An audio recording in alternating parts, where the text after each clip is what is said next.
Hi friends, our you all. दोस्तों, Reliance industry के अंदर एक अच्छा पैटर्न ब्रेकआउट हुआ है और ये जो पैटर्न ब्रेकआउट हुआ है वो एक रिवर्सल पैटर्न ब्रेकआउट है। रिवर्सल पैटर्न जैसा ही नाम ही हमें कंफर्म करता है कि वो ऐसा पैटर्न होता है जो मार्केट के प्रीवियस ट्रेंड को रिवर्स कर देता है। तो आओ हम देखते हैं चार्ट पर और इसका फोरकास्ट करते हैं। और ये रिवर्सल पैटर्न इतना परफेक्ट रहता है कि आपको बॉटम से ट्रेड मिलता है और जब तक दूसरा रिवर्सल पैटर्न नहीं आया हो तब तक उसको तुम ट्रेल कर सकते हो। स्पेशली कैश सेगमेंट में अगर कोई परचेस करता है तो वो रिवर्सल पैटर्न बेस्ट रहता है एंट्री के लिए।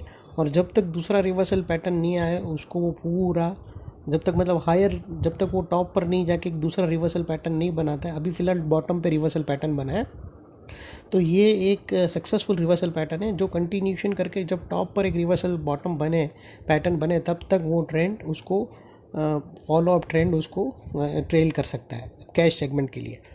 ये क्योंकि कैश सेगमेंट में और जो फ्यूचर वाले हैं वो जस्ट ये पर्टिकुलर पैटर्न का एक टारगेट निकाल के भी वो अपना प्रॉफिट ले सकते हैं या फिर फ़ायदा उठा सकते हैं। तो चलो हम सीधा जाते हैं चार्ट पर और फर्दर एनालिसिस करते हैं। तो दोस्तों, आप देख सकते हो कि रिलायंस इंडस्ट्री के अंदर आवरली चार्ट के अंदर बहुत ही अच्छा ये पैटर्न बना है। जैसे कि मैं यहाँ से एक ट्रेंड लाइन ले लूँ और दूसरी ट्रेंड लाइन मैं यहाँ से एक लेता हूँ।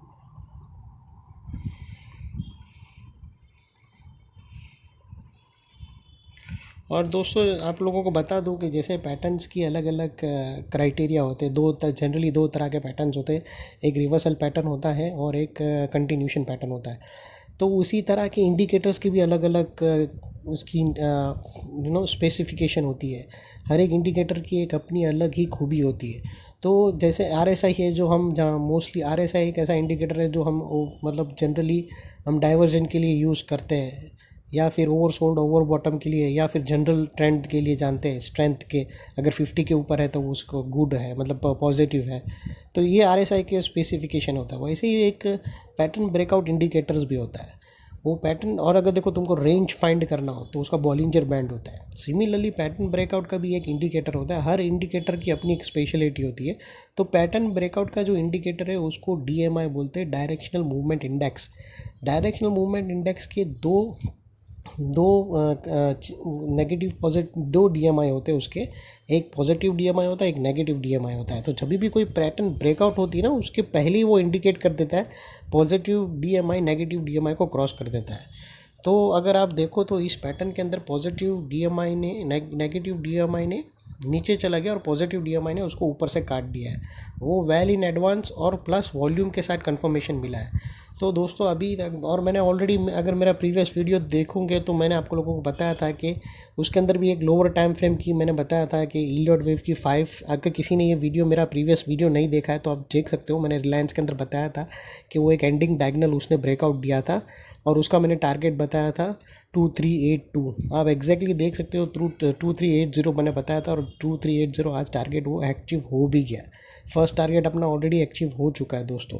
अभी सेकंड मैं यहाँ से फर्दर एनालिसिस करूँगा और इसमें फर्दर एनालिसिस ये है कि पैटर्न आज ब्रेकआउट हो चुकी है और उसका जो अप्रॉक्सीमेटली टारगेट्स जो आएगा, ये जो टाइम होराइजन है, ये जो पैटर्न का ब्रेकआउट है वो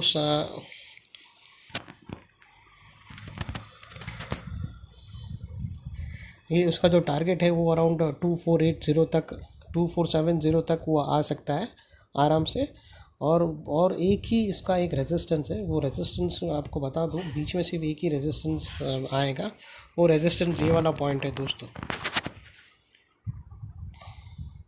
ये जो रेड है 2426 उसका फर्स्ट रेजिस्टेंस आया। और दोस्तों, ये सिर्फ एक पैटर्न ब्रेकआउट हुई, अभी रिटेस्ट बाकी है।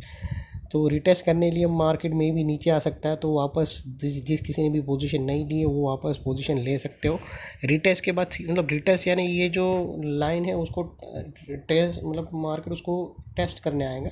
ये जो हमने ये जो एक ट्रेंड लाइन बनाई है ना, ये ट्रेंड लाइन को वो टेस्ट करने आएगा। तो जैसे ही टेस्ट करने आएगा वैसे ही नहीं लेना है। वो टेस्ट होने के बाद फिर एक पॉजिटिव कैंडल स्टिक पैटर्न बनाएगा, उसके बाद हमें एंट्री करना है। तो उसके बाद आप एंट्री कर सकते हो। और ये आपका फर्स्ट टारगेट रहेगा। और ये एक फर्स्ट टारगेट आप 2426 भी रख सकते हो, लेकिन अगर आप ट्रेल करो तो आराम से 2479 तक जाएगा। आप मेरा प्रीवियस वीडियो देख सकते हो, मेरा अपना फर्स्ट टारगेट इसमें अचीव हो चुका है। और उसके बाद अभी मैंने बोला था कि जैसे ही स्टॉक उसको हिट करेगा उसके बाद रेजिस्टेंस ब्रेकआउट करेगा तो हम फर्दर स्टॉक को रिव्यू करेंगे। तो आज वो यही वो कंटिन्यूशन मेरा वीडियो है। तो अभी यहाँ से और ये 100 पॉइंट आगे की ओपन हो जाती है ब्रेकआउट के कंफर्मेशन के बाद 2470 तक आराम से मार्केट जाएगा, 2470। और इसमें एक माइनर रेजिस्टेंस है 2426, वो स्टॉक आराम से पार कर लेगा, उसके बाद वो ऊपर जाएगा। आप ट्रेलिंग स्टॉप लॉस के साथ उसको ट्रेल कर सकते हो। और उसका जो नीचे के साइड जो दूसरा सपोर्ट आएगा वो ये वाला सपोर्ट आएगा। अगर ये सपोर्ट की जब तक इसको रिस्पेक्ट करता है और ट्रेंड पॉजिटिव ही रहेगा, इसके बाद अगर इसकी ये जो सपोर्ट है उसके नीचे क्लोज होगा तो फिर यहाँ से मार्केट नेगेटिव टेरिटरी में चला जाएगा। बट अनलेस एंड अनटिल वो उसके ऊपर है तो ट्रेंड पॉजिटिव ही है दोस्तों। और दोस्तों आप लोगों को बता दूँ कि जब अगर समझो इसने 2480 के ऊपर वीकली क्लोज कर दी, ये आपको मैं फर्दर दे रहा हूँ, ये फर्दर अपडेट जैसे मैंने आपको अपडेट दिया था कि 2480 के ऊपर अगर स्टॉक क्लियर हो जाएगा तो एक बड़ी पैटर्न ब्रेकआउट के तरफ देगा। सिमिलरली अगर 2480 के ऊपर यहाँ से समझो इसका तो टारगेट है ट्रायंगुलर का, ये जो टारगेट है यहाँ तक आएगा, लेकिन अगर इसके ऊपर ब्रेकआउट हो गया तो दोस्तों एक बड़े लोगों ने जो पोजीशन बनाई है शॉर्ट कवर मतलब शॉर्ट बना के रखे रिलायंस इंडस्ट्री के हायर टाइम फ्रेम को देखकर। जैसे मैं आपको थोड़ा क्लियर कर दूं कि ये जो आपको हायर टाइम फ्रेम में मैं बता देता हूँ दोस्तों, खाली एक नॉर्मल नॉलेज के लिए। अगर आप डेली के अंदर देखो रिलायंस इंडस्ट्री के अंदर तो ये एक ABC पैटर्न करेक्शन के अंदर था दोस्तों। अगर आप लोगों को बता दूं तो ये रिलायंस इंडस्ट्री ये दोस्तों ये आ गए हम डेली टाइम फ्रेम में। तो मैं आपको सिर्फ यही बता रहा था कि daily Reliance industry stock actually एक ABC पैटर्न करेक्शन के अंदर था। तो अगर मैं सिर्फ ये जो हमारा अगर आप यहाँ से देखो रिलायंस इंडस्ट्री के अंदर तो ये A, B और ये C पैटर्न है। लेकिन ये जो C पैटर्न है और आज इधर यहाँ से एक लोअर टाइम फ्रेम में हमने एक अच्छा सिमेट्रिकल ट्रायंगल ब्रेकआउट दिया है। तो ये जो ब्रेकआउट ट्रायंगल दिया है उसका फर्स्ट टारगेट है ना अराउंड 2480 तक आ रहा है, जो वो यहाँ तक आएगा 2480। और अगर आप देखो तो यहाँ से एक पैरेलल लाइन है, पैरेलल चैनल है। तो अगर बाय एनी चांस ये 2480 ज़बरदस्त रेजिस्टेंस है, अगर बाय एनी चांस अगर इसके ऊपर क्लोज हो जाता है तो जो बहुत सारे लोग रहेंगे जो FIs लोग रहेंगे जिन्होंने स्टॉक को बहुत ऊपर से उन लोग ने शॉर्ट करके लेकर आई। तो और ऑब्वियसली वेरी ऑब्वियस है क्योंकि उन लोग ने शॉर्ट इसीलिए किया है क्योंकि अगर आप देखो तो FIs लोगों ने ना यहाँ से शॉर्ट करके लेकर आए क्योंकि यहाँ पर एक डाइवर्शन था। तो उन लोग ने यहाँ से अपनी शॉर्ट पोजीशन बनाए और उन लोग को पता था कि ABC पैटर्न के अंदर स्टॉक जाएगा।